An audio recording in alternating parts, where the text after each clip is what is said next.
Welcome, gentlemen and thieves. I'm Ricky Santiago coming to you with another Thickest Thieves product tutorial. Today's tutorial, bam! The conditioner.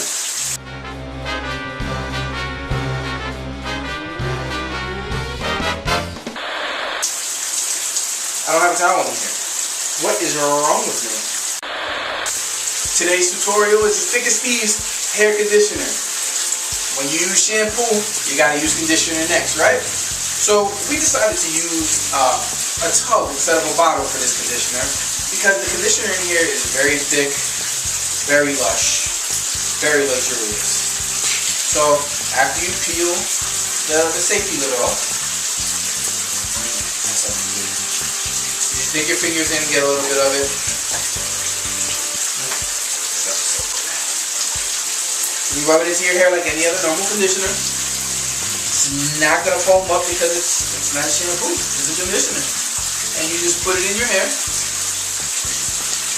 And let this thing go. I would say that you let it sit in your hair for about 60 seconds. Count to 60, sing happy birthday. Do whatever it is that you have to do to let 60 seconds pass. And then you rinse it out easy. Again, like the last tutorial, I will spare you that.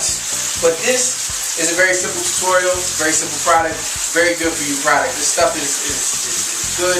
It'll leave your hair feeling clean, not oily, but conditioned, and you're gonna look great. Simple as that. You're gonna look great. So thank you very much for watching. Salute, and we'll see you next time.